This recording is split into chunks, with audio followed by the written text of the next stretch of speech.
Hello, it's Movies and Manny here. It's been a very long time. You know, I'm doing a lot of schoolwork. I know that's probably a big joke to a lot of you out there. Schoolwork. It doesn't really matter, does it? A lot of other stuff. I go to a technical school for filming and that all sort of stuff. So yeah, but today... I want to be Manny when I grow up. I would advise not doing that. Today we have a very special guest, Mr. Scott Schreiner. Good evening, everyone. It's great. I am very honored to be appearing on Movies with Manny for the very first time. Very honored. Long-time fan. Again, I would not advise being on this show. It's not that amazing, but thank you. I'll tell you later how it was. All right, good. Mr. Scott Schreiner and I, and his wife is in the background right there. Hey, Emily. Hello, Emily.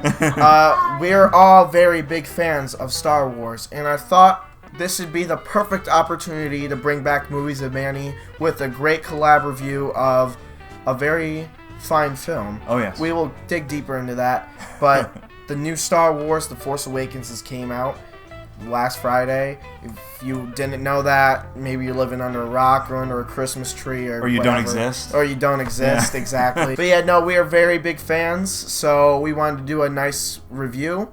So, I don't know what else I have to say. Oh, should we say, are we giving spoilers? Should we say... Yes, thank you. Later in the video, right now, we're just going to be talking a little bit, but later on in the video, we will be giving spoilers. It's the only way to talk about this motion picture. Can't talk about it generally. Yeah, so if you haven't seen it, go see it. But anyways, let's get started. Yes. So, Scott, I want to ask you real quick, what does Star Wars mean to you? Like, what drove you to really like Star Wars as much as you do? Oh gosh, how do I even begin? Well, Star Wars is what movies are all about to me. You know, I mean, they are the quintessential experience of being a kid and going to the movies. You know, I mean, I'm an adult now, of course, but Star Wars makes me feel like a kid again. You know, I mean, it's everything you could want in the movie-going experience. I agree. Man. You know, I think it touches a lot of kids as a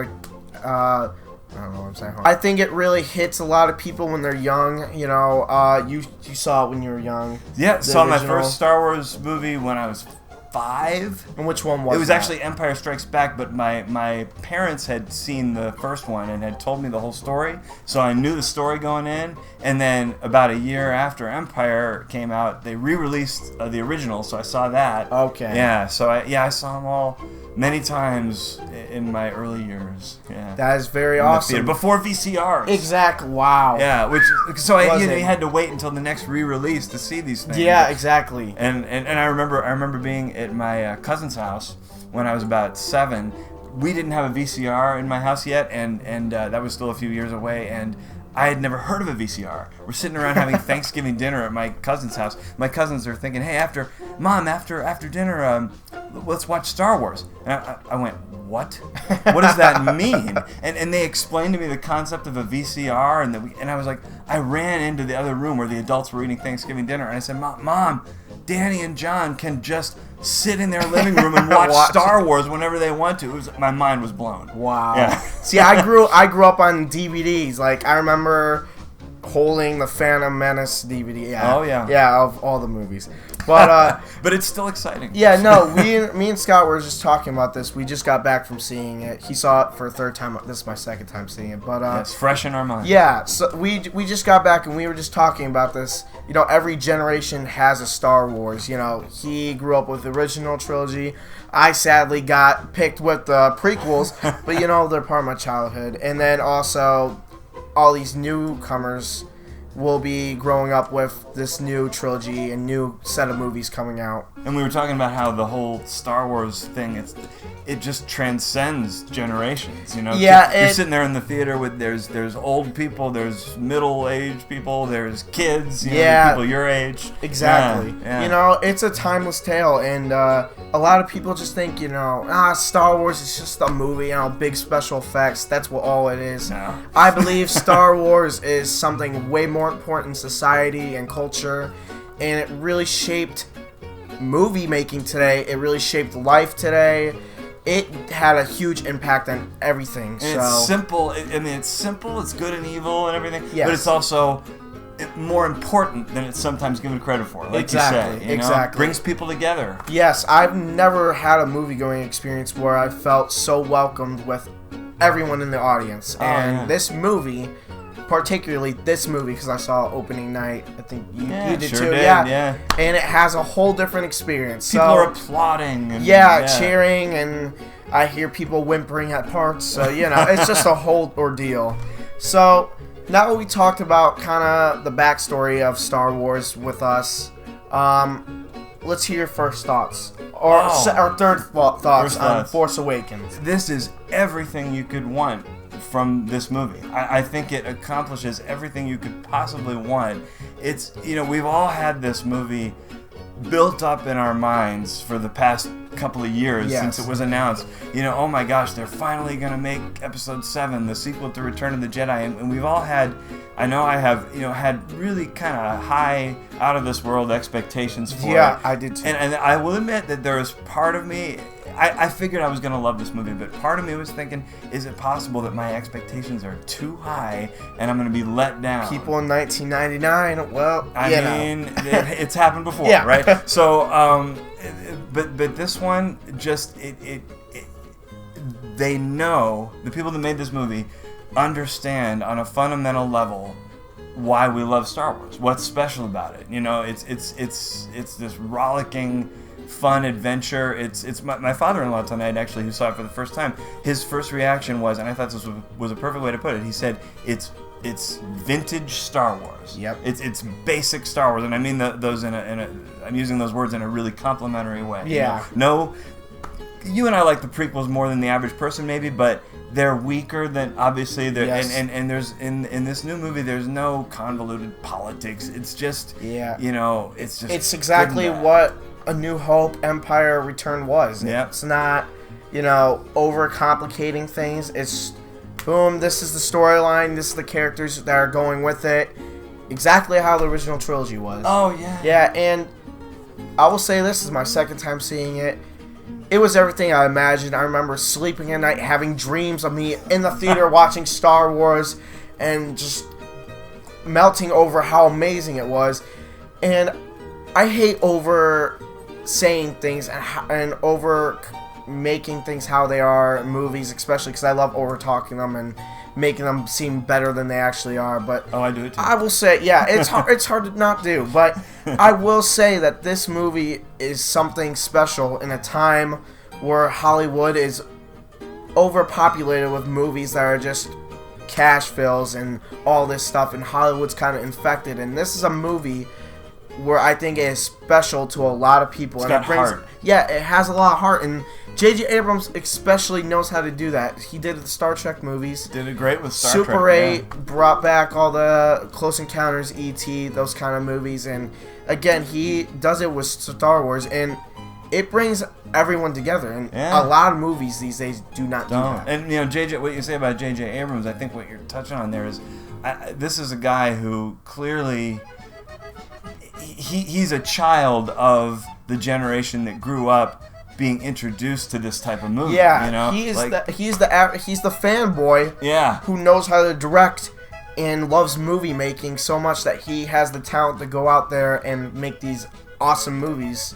Yeah. And so if we had these techniques and we had these skills, which I wish, you watch movies of Manny, I don't have the skills, but we could be J.J. Abrams. Oh, we absolutely, we are, aren't we? We're not? We semi are, but we don't have the skills behind the camera. It's true. I mean, it's true. I have the skills in front of the camera. Oh, and another skill that you do, another skill that he has, which, am I allowed to get into, can I say, don't listen to this anymore if you haven't seen the movie yet? We're going to cross over the spoiler. Yeah.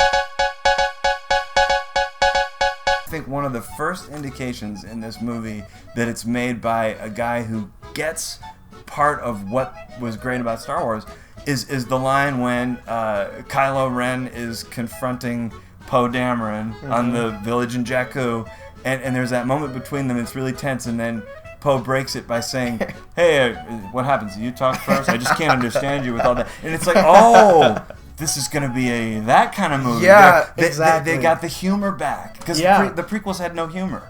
And the original Star Wars, there's lots of laughs. Yeah, exactly. Yeah. And Phantom Menace, I can't even recall a time I was laughing or smiling. No, it's maybe the Darth Maul scene, but yeah, no, this whole movie is filled with those things. tons of laughs. Yeah, and it equals it out with memorable scenes, and it also equals it out with more intense scenes and fanboy tearing scenes, which we'll get into in a little bit. Oh boy. But yeah, like you said, this movie, the acting, the chemistry, the whole atmosphere is something we've never had for a very long time. Yeah. The original trilogy is what I think of whenever I hear the music and the directing and just the whole atmosphere. I get the music by John Williams is outstanding. Great. Great mix of the old themes and the new themes, and I think this movie, the closest. Its closest relative in the Star Wars saga. You're gonna get a lot. You can edit that out. Its closest relative in the Star Wars saga, I think, is the original Star Wars movie, A New Hope. Episode 4. It has that. Like, it feels like, you know, you're introduced to these new people, and they go on an adventure, and you know, like you say, a mix of drama and action and humor, and you get I get the sense that probably Episode 8 might get a little deeper or a little darker. Yeah. But this was just what we needed from the first movie in this new trilogy. Exactly. You know. Yeah. And we got introduced to a great villain, and I specify great because this villain is outstanding. Adam Driver plays Kylo Ren, and he is phenomenal. I can't say the word. He is fantastic. But yeah, now the thing about his character is that he's tormented, and like we said, there's gonna be spoilers right now. Yeah. He's Han Solo's son. Whoa! And, what? I didn't know that. No. But yeah, no. So he's Han Solo's son. He's tormented between the dark side and the light side, and it's a tragic hero villain sort of situation going on, and we see that he's divided. Like there's a specific scene in which I'm talking about between Han and Kylo Ren that's just heart-wrenching, and probably the most heart-wrenching moment of the whole movie. Yeah, and Han Solo pleads for him to just come back to the light, come back. He knows that Kylo Ren has it in him. His real name's Ben. Ben, isn't that that's pretty ironic, sad and poignant that he's named after such a good guy. Yeah, named exactly. him after Ben Kenobi. And I didn't get that until you actually told me that. Oh, really? We were texting over about it. But we've been talking about this movie a bit. So, but yeah, no. So he's a villain in which you feel for. You understand where he's coming from. You know, the dark side kind of tempted him to go over there and kind of tormented him, but he also has a sort of light side to him, and he's a tragic villain hero kind of situation thing that's going on. He worships Vader. Yeah, his grandfather, Darth Vader, but he hasn't quite gone over completely to the dark side yet. Exactly. And of course, what happens with his father, Han. Now I think the implication is he's completely on the dark side. My wife pointed out something the second time we saw this movie that I didn't even really think of it like this, but when the Starkiller base is draining this sun, it's happening right during that confrontation on the bridge between Han and Kylo Ren, and I think I know. The light goes out of the sun, and then the lightsaber turns on, and Han is gone. And it's like the idea being like that, you know, the light has gone out, both, you know, literally and figuratively. In Kylo Ren. I never thought of it like the good pointer. Emily. Yeah, Emily came up with that. But yeah, no, that scene specifically is actually one of my favorites because it is the whole movie obviously is just amazing, but this scene in particular, I honestly felt like I was in it because when it turns dark in there, and you're in a dark theater, and it just the whole room just gets dark, and it shines on Adam Driver's face, Kylo Ren's face, and you just feel like you're literally right there, and the tension is so high between these two characters, Han and Kylo Ren just turns on his lightsaber and pierces Han Solo, and Han Solo dies, and it's just so heart-wrenching. A character we've loved since 1977 gone. Yeah, our whole lives. Exactly, and I couldn't believe it. But it's dramatically justified. It is. And it furthers the story, and it's like Han, I don't really think Han knows it's coming. I don't think he knows. I think he's truly trying to. He's hearing Leia's voice in his head saying, "You're his father. You can get through to him. There's still light in him." But so he's trying, and up until the moment when he's kills him, I think he's still thinking, I can bring my son back. And Kylo Ren, I was thinking about this. The tragic thing is that everything he says to Han is true. He says, I'm being torn apart. I know what I have to do, but I don't know if I can do it. I need you to help me. Yeah, it could be pulled off as an act by him, but it's... He means it. Yeah. Yeah. Oh, gosh. It's truly a heart-wrenching scene, and probably one of my favorite scenes of 2015 in general.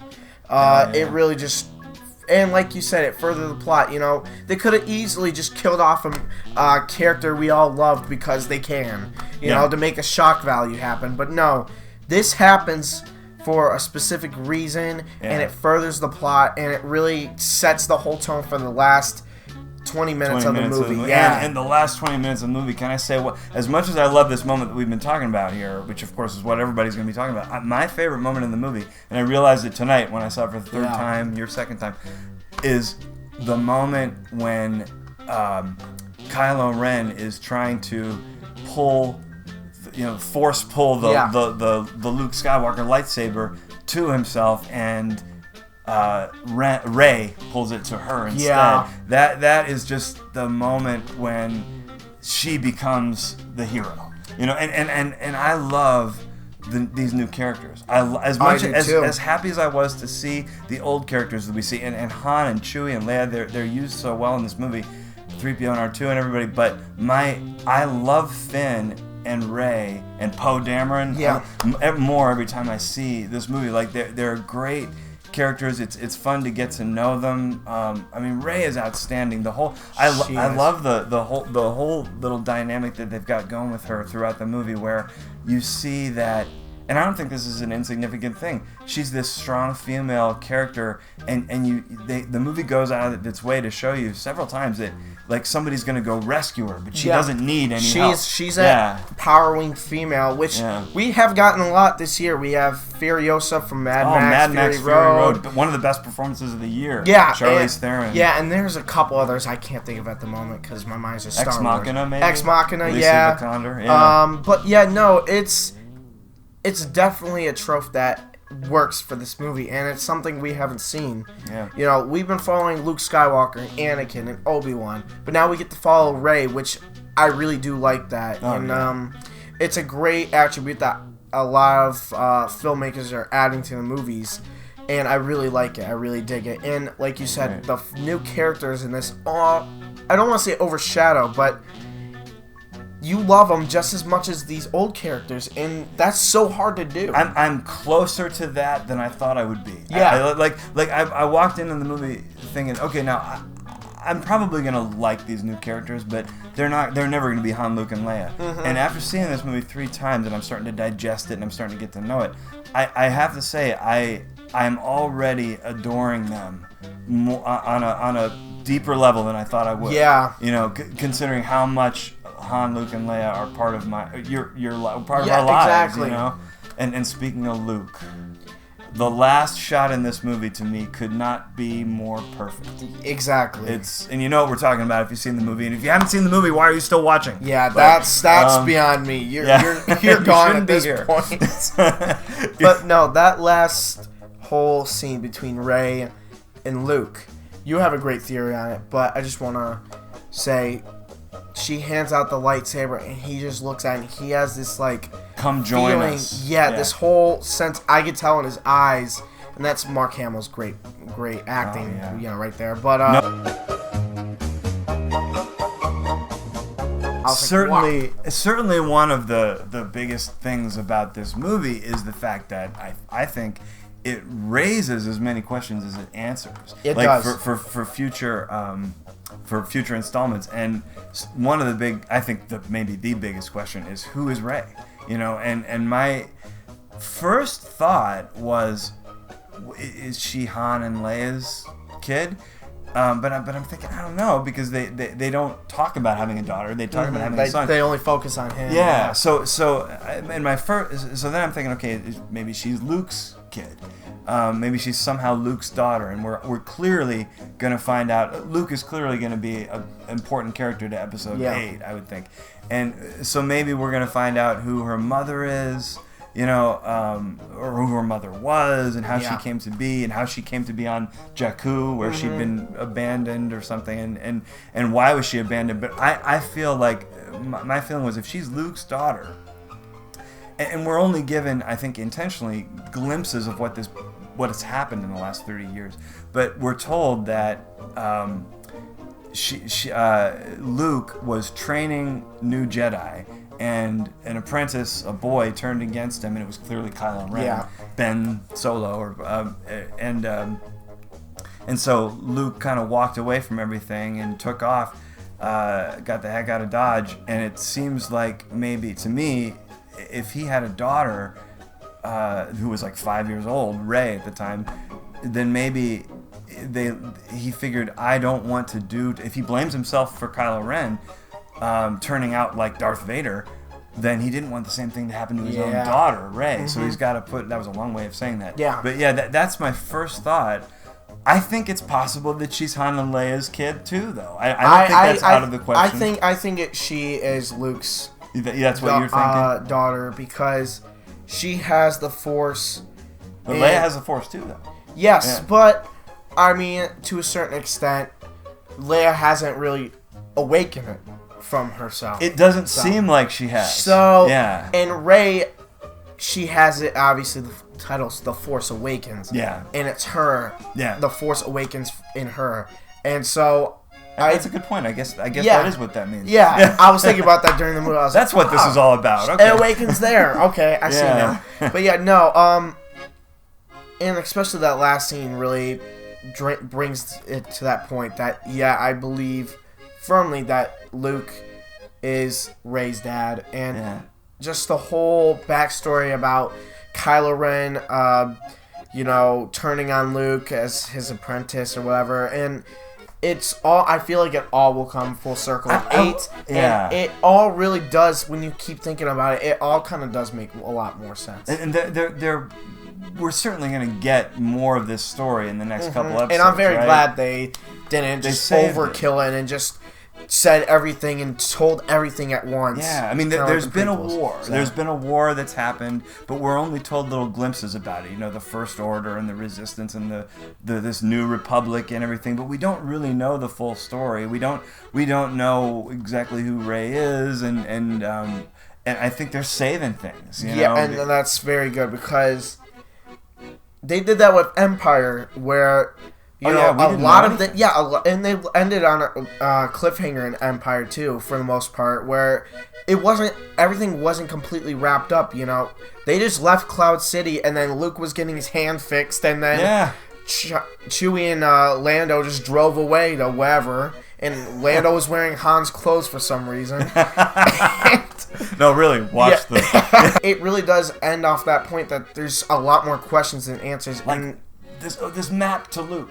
What's this map about? How did it get in the hands of Max von Sydow? Exactly. Who is Max von Sydow? Is he Han's father? Who is he? Like, where did he obtain it? And then what is Maz Kanata and Han Solo's relationship? And then... because they clearly had one. Yeah. He calls her an old friend. Well, we've never seen her before. Yeah. And just the whole backstory. And it's just like... all these things just like make you more excited, and the fact that they don't tell you all these things and that people are doing these talkbacks where they actually discuss the movie means that the movie did its job, where it treated a fan base with respect, it treated them with the things that they deserved that the prequels didn't give them, and it really gives a new audience a new taste at Star Wars, and I think it brings a whole generation into a new movie series that they're just gonna grow to love. Same thing as all the other fans. And if you didn't love it already, wouldn't you love it from this? I would think. If I didn't, like as you said, I love Star Wars, and this movie just makes me, love it even more. And I didn't think that was possible until I saw this. Absolutely. And so I think the point that we're trying to make is that this is a movie that's, I think, going to test of time for a very long time. Sorry, that was a whole mouthful there. But no, I think I got you. I tend to go on long tangents. But I can't wait to see these people again. I can't wait for episode 8. I know, it's 2 years away, but we got Rogue One in next year. But these new characters, these old characters, the villains, the backstories, everything just like, this is a whole new world. To a world we already knew. And great new actors. Exactly. Doing great stuff. Harrison Ford, to me, I've been a fan of his forever. This is bold statement. I think this is one of the best performances of his career. Better than Regarding Henry. Maybe a little bit. Maybe Regarding Henry, written by a 23-year-old J.J. Abrams. Who would have true. thought? Who would Look have it thought? up. Yeah. No. To come to the conclusion, we both really loved it. I think every single person that's a Star Wars fan is going to love this movie. Yeah. Kids are going to love it. Old people are going to love it. So, old geezers. I think people who aren't fans of Star Wars are going to like it too. I think it's just a movie that's going to bring a lot of people together. I believe that this is a movie that we deserved for a very long time, that George Lucas couldn't give us, and props to him for starting this whole thing. And of course there's going to be some downfalls, the prequels and everything, but in the end, it wouldn't have been made if it wasn't for George Lucas. A lot of people give him a bad rep. He's not that bad of a guy. I understand. You gotta give the guy respect. Yeah, I understand he did the prequels and everything, but, he made this, he stepstoned this into something we never thought could be this big. Wouldn't have it without him. Exactly. Yeah. It literally, we waited, if you say 10 years after Revenge, or since 83 for the real Star Wars movie. In the end, we were all waiting for this movie, and I think we all deserved it. And I think it turned out to be something spectacular that exceeded all of our expectations that we had that were so high. Yeah. So any reasonable expectation I had was met or exceeded. My unreasonable expectations, this is going to change my life. Okay, maybe it didn't do that, but it's sure semi-different. Yes, maybe a little bit. Yeah, no, my life is different than it was 5 days ago. Absolutely. No, it was seriously. After watching Star Wars: The Force Awakens, literally, I became a different person. Yeah, absolutely. So, I'm Manny, actually. This is Scott. I'm Scott Schreiner. Yeah. Nice to meet you guys. I'm so glad to be on Movies with Manny. Yeah, no, I am very glad to actually have a collab person that actually knows what they're talking about. I've done this once in the past with someone who didn't know what they were talking about. Did I pass the test? Yes, you did. This guy played my son once. So talk about fathers and sons. This is full circle. Literally Han Solo, Kylo Ren. Don't kill me. Okay. No, I would like to thank you guys all for watching. Seriously, we both love The Force Awakens. Yes. Obviously, best movie of the year in my opinion. I couldn't possibly argue with that. I assume the same thing for him. Yeah. Thank you guys for watching again. Comment what you liked about The Force Awakens, and if you disliked it, don't comment at all, because I really do not want to hear it. This movie was amazing and spectacular, and it has... Obviously, a movie has flaws. I don't care to really point them out. I didn't really care to even think about them. I can't even think of any at the time. There's no flaws. There's probably no flaws. Thank you, Scott. Awesome. This was a great time. This was great. You have been watching Movies of Manny, so thank you.